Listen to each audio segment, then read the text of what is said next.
This video is for business leaders who want to increase employee retention so they can make more profit and focus on growing their company instead of continuously replacing employees. How often have you said, thought, or heard, why is it so hard to attract and keep great employees? So the solutions are actually well known and quite simple.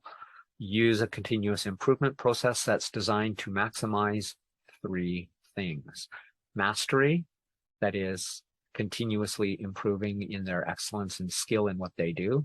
Autonomy, the freedom to do it however way they want once they're sufficiently trained, with minimal to no micromanagement whatsoever. And purpose, that is, that what they're doing matters beyond the work and beyond the paycheck, either to others within the company. It contributes in a greater way to other people in the company, to clients, to stakeholders, or to society as a whole for that employee. So it has to mean more than just the paycheck.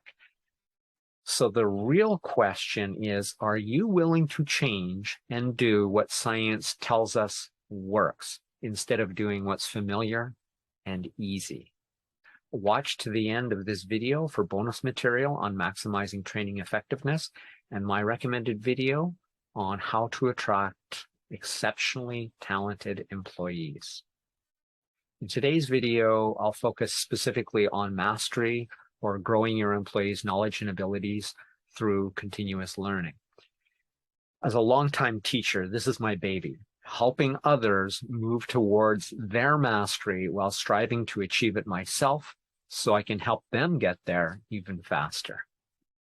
Most business leaders keep learning and mastery separate from employees' actual work, then wonder why engaging learners is such a challenge and why employees never apply what they learn to their work.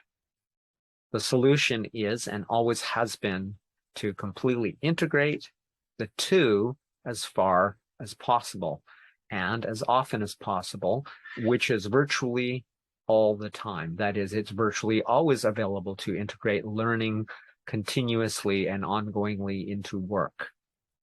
So according to Wikipedia, the apprenticeship system was first developed in the late Middle Ages, and it typically works exceptionally well, except that not all great practitioners are great teachers, especially when it comes to soliciting feedback from their students about how they can improve and basically being able to ask honest questions when they're confused.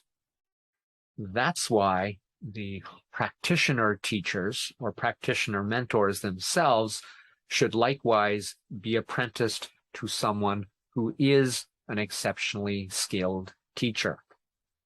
So the reason you need to do this is because teaching is a completely separate skill from applying one's given skill set to an activity, unless that activity happens to be teaching.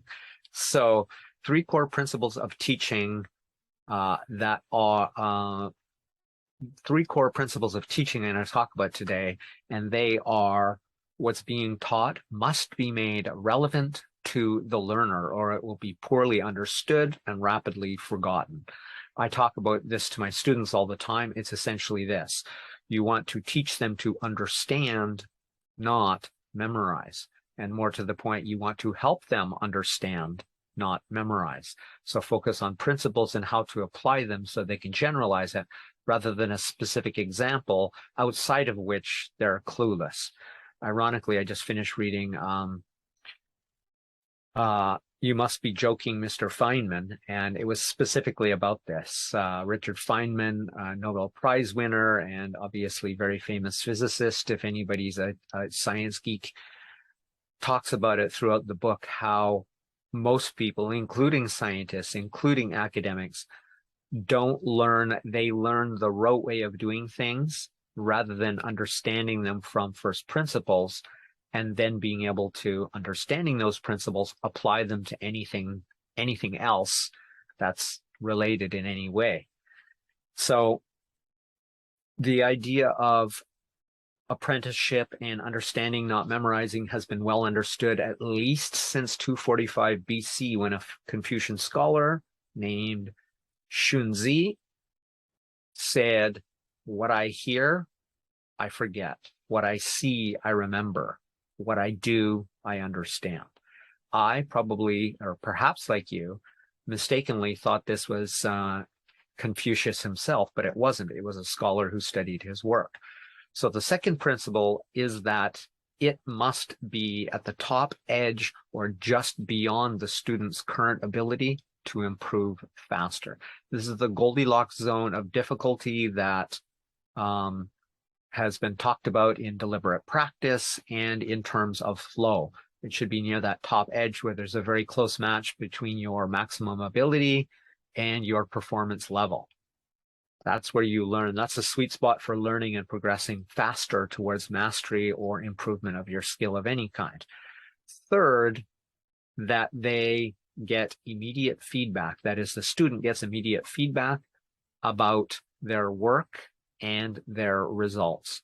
So you can't take an exam or give them some work test and then weeks later get back to them with an assessment. It becomes irrelevant, and there's lots of reasons I'm not going into, but feedback should be as immediate as possible. And when I mean immediate, I mean seconds or fractions of seconds is ideal. So an apprenticeship style training system with a skilled practitioner who is or has been taught how to correctly teach is by far the best way to help your employees progress towards mastery. Along with autonomy and purpose, this will maximize your chances of attracting, growing, and retaining exceptionally talented employees, which are in fact skilled employees that you have made. Now, if you've got these three elements, and in particular, as today focused on mastery, if you give them an opportunity to feel like they're progressing in their skill, in their job, getting better, not topping out and then staying there forever, that's one of the reasons you've got them leaving, is because they don't feel like they're actually growing in their skill, in their position, in their responsibilities. It's one of the main reasons people leave their jobs. Thank you for watching this far. We've reached the bonus material, and this is about how you can maximize your training effectiveness with immediate reinforcement, focusing on their effort and constructive feedback about the results. Now, this sounds like a repetition of what I said, and to some degree that's true, but it really isn't. This is about immediate reinforcement is not the same as immediate feedback. Immediate reinforcement, and in particular of their effort, that is the growth mindset.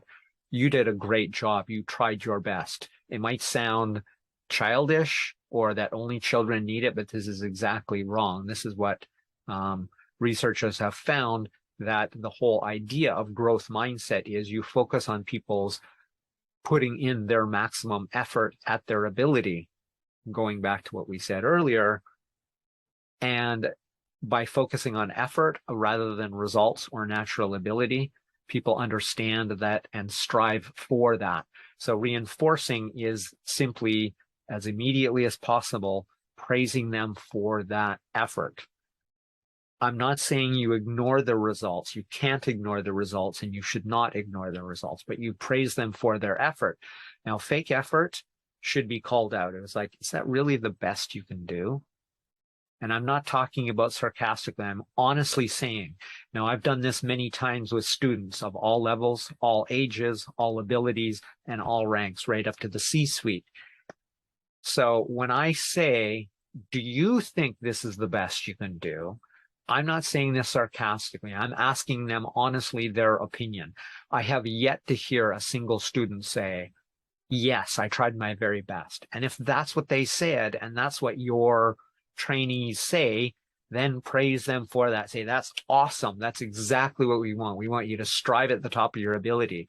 Now, here's ways that you can improve it. If you are the trainer, you would say something constructive about the feedback, about the results. Well, if you do this, or if you hold it this way, or if you use this calculation method for your engineering, and then follow with this method of checking it or testing it against XYZ, then it will give you better, more reliable results. Make sure to check that after the fact. This is what you need to do. If you want maximum effectiveness, you need to, as closely and immediately as possible, do that, give the reinforcement, that is praise or anything that makes them feel encouraged. I hope you can hear me over this damn motorcycle in the background. To keep them encouraged, to keep them motivated, praise them for their genuine effort, ask them to assess their effort if you doubt it's anything below their maximum or they're just coasting, and give them constructive feedback. In the case of if they're not putting in sufficient effort, you should say, well, I feel like you could probably do better. How can I help you more? What is it you're having problems with? Why are you not putting in an effort that is worthy of your current ability? And literally, I'm not talking about, again, sarcastically, is that the best you can do? Is not the way to go. You have to mean it genuinely and authentically. The easiest way to do that is to actually mean it genuinely and authentically, to let them know. And you can do this again with all ages, levels, and abilities, because I've done it. When they know you're serious, that is, you genuinely are trying to help them, you can say almost anything to a student. And if they know, if they understand your intent is genuinely to help them, they have no problem. I've never had a student complain about that when they understood, when there had been a relationship developed, which is what I start with when I teach. The first day, even the first few weeks, is oftentimes simply building up that psychological safety, or a situation in which people know that they can question and be safe, and can ask a question and never be punished for asking a question for fear of being stupid. I want it to be a completely safe space for people to ask questions, but also a completely safe space for people to disagree and give honest feedback to help in a positive way. So that's it for that. You do that.